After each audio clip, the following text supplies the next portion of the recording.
It's important to mention that, like, since the events of Diablo 3, like, heaven closed its gates, phones off the hook, they're not taking our calls, right? Like, nobody's answering. Haradrim are incommunicado, we're kinda screwed, we're yeah. kind of on our own. Yeah, okay. Yeah, not great.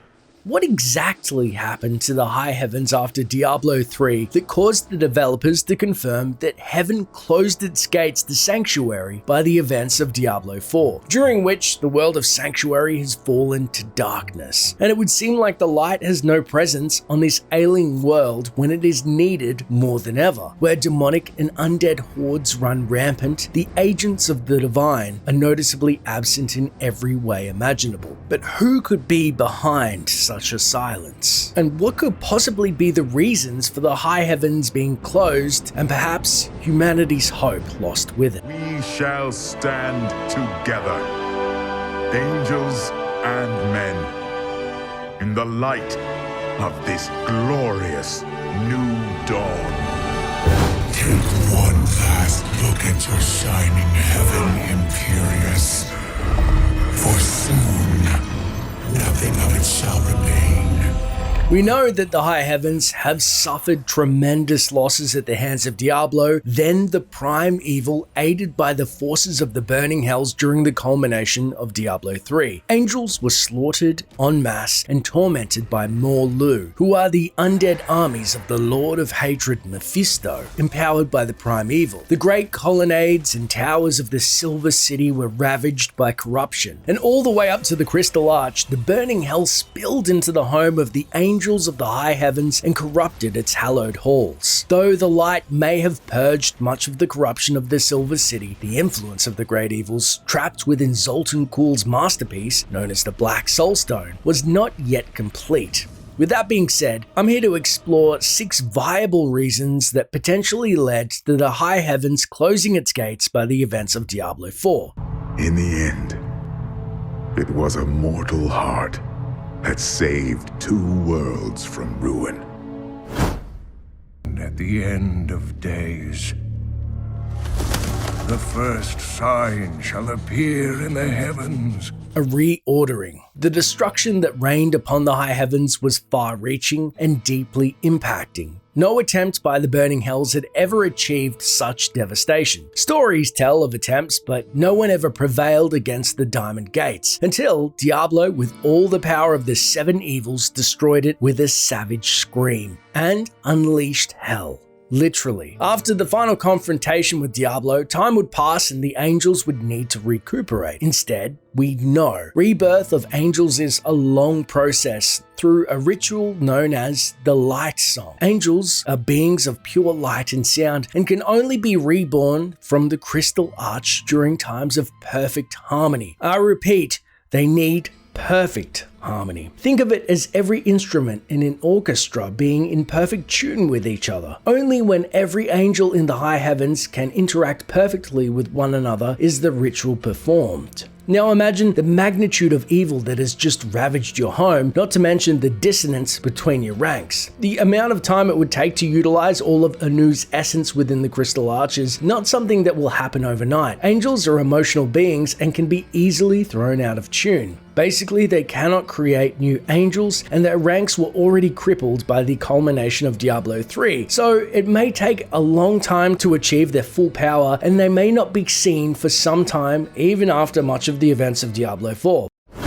We would know peace, but it was not to be. Deep corruption. Speaking of the Council, as the Light Song would first be observed through the mortal eyes of Tyrael, he would come to a grim set of discoveries that ultimately would hold long-lasting consequences. Discordant notes would permeate the pristine chorus, darkness swallowing the light around its source, the Black Soulstone. Upon its discovery, Tyrael and Imperius would take the artifact before the Angiras Council, which, unfortunately for them, was a costly mistake. Tyrael would observe major changes in his fellow council members, the Soulstone fueling deep emotions as Imperius pushed for the eradication of the Burning Hells once and for all, Auriel fearing the stone's power, and Itheriel reeling in uncertainty. Tyrael ultimately removed the stone from the High Heavens, attempting to hide it on Sanctuary, But the damage was already done, and that move, it wasn't much better for the people of Sanctuary, unfortunately. I cannot destroy the stone, nor allow its evil to remain within the heavens. And so it must be hidden. Against his kind, there could only be blood for blood! As we'd seen in the Diablo anime short called Wrath, Imperius has already been consumed by an aspect unbefitting of a member of the Angiris Council for some time. Imperius has become very self-absorbed and a beacon of pride. He dons a full suit of golden armor, fills the halls of valor with trophies from his conquests, and even forged Solarian, his spear in the heart of a dying star. Now that is an amazing feat, but pride leaves little room for failure, or even implications thereof. Diablo had stoked the fire of Imperius's coveted pride in the burning hells, but it was only made worse when Imperius was struck down and lost control of the high heavens during Diablo 3. Then to top everything off, the Nephalem was the only one who could stop Diablo, and even Malthael, the fallen member of the Angiris Council. Imperius had to set aside pride to ask for the help of the Nephalem, and did so bitterly. Imperius is sure to harbor these dark emotions for a long period of time, and the imbalance it will cause in the high heavens can't be ignored. If Imperius as the head of the Angiris Council were to go rogue or become a tyrant, as we've seen him teeter on previously, martial law declared heaven may actually be on full lockdown. Rather than tackle the issue of disharmony, because Imperius is the leader of the Angiris Council, and without justice to stop him, he may actually block heaven from creating new angels and leave them in a weakened state. What hope will there be when even the wrath of angels cannot be quenched? And you should all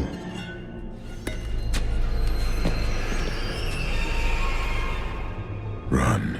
A death in the family. Malthael's descent into supposed madness holds deep implications for the high heavens. First and foremost, an angel of the high heavens descended upon Sanctuary and caused far-reaching death and devastation. One of the greatest cities in Kandaras, Westmarch, was laid to waste, a feat not even the great King Leoric could complete. Malthael all but obliterated one of the oldest orders on Sanctuary, the Priests of Rathma. Malthael showed that the high heavens are a true force to be reckoned with, something the denizens of Sanctuary will not soon forget. Whether in shame or possibly fear, the high heavens could not leave themselves open with any risk of retaliation abounds, especially if the Nephalem found reason to do so, and with their seemingly limitless power that gives even angels pause. Additionally, without Malthael, the aspect of wisdom, and Tyrael stepping in to assume his mantle, the balance of the council is still at a loss without an aspect of justice. Malthael truly left a void in his departure, and filling it will take time. Plus, as we know,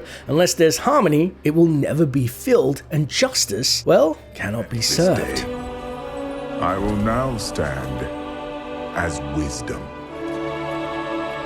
On behalf of those who risked all to save us. Fool! You have just ensured the doom of this world.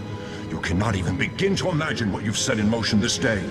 But wisdom prevails, right? Even in all of this, the lack of harmony, depleted numbers, and worst of all, the lingering shadows of evil, wisdom does remain to guide the council. Respect is given to the aspect of wisdom. Even in the time of Malthael, Tyrael describes this reverence as the Archangel of Wisdom rarely spoke. But when he did, the chorus of the heavens would fall silent for the briefest moment, and Malthael's words would shine across the realm of angels for all to hear. Tyrael, though mortal, even as the aspect of justice in the high heavens, was actually chosen as the aspect of wisdom by the Crystal Arch to replace Malthael. However, the once aspect of justice would not immediately assume his new role, as he had trouble understanding the visions of the pools of wisdom imbued upon him. This caused Imperius to continuously accuse Tyrael as being the reason for the attack on heaven and other angels angels to actually openly mock the newly minted aspect of wisdom. Imperius would then go to further claim that Tyrael would never live up to Malthael's legacy as the aspect of wisdom. And there is, unfortunately for Tyrael, some grounded reason for this very accusation. Tyrael would push further to finally enter into the pools of wisdom, which basically gives the aspect of wisdom their power of insight, and he would take up Shadalar, the chalice of wisdom, and see beyond the barriers of perception.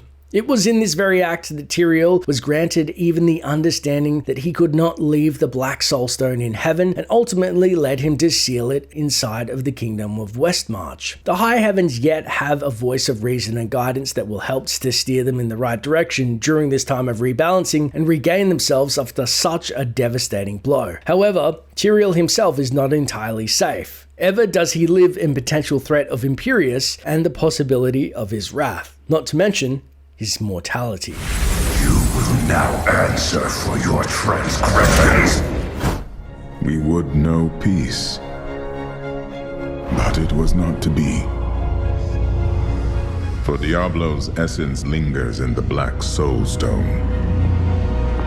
Fall of wisdom and justice. Now, it is entirely possible that Tyrael may not have survived much farther beyond the events of Diablo 3. When, in the implied timeline, this could have occurred is debatable, but here's what we're speculating. It is widely believed that the old man in Diablo 4's gameplay trailer is Lorath Nah. We know he's Horadrim simply by examining the brooch joining his cloak, but Lorath was someone we got to know very intimately during Act 4 of Diablo 3, so it would actually make a great deal of sense to be him. However, the identity of the person buried in the grave he's kneeling at is void of many clues, although Lorath was very close with Tyrael and joined him during the siege of Westmarch, so it stands to reason that such terms of endearment as he used while kneeling beside his grave are related to this. The one discernible clue we can make out on the grave is a bit of cloth that appears to be near the same coloration as Tyrael's cloak that he wears in his mortal form. If this is true, we can infer that the High Heavens would greatly mourn his passing in similar fashion to what was experienced with the loss of Malthael. And if the loss of one archangel would stack up along with the fallout of Diablo's siege in the fashion it would, then Tyrael's passing would be unbearable, especially as he was the most fervent advocate of the NEPHALEM and Sanctuary's existence, which Imperius, of course, staunchly opposed. And even though Tyrael's soul is still angelic, it is also possible his essence would not return in familiar form, but rather something different, and possibly even lead to a major reordering in heaven.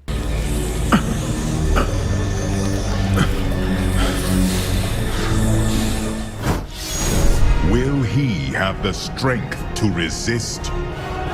Or will he be our doom?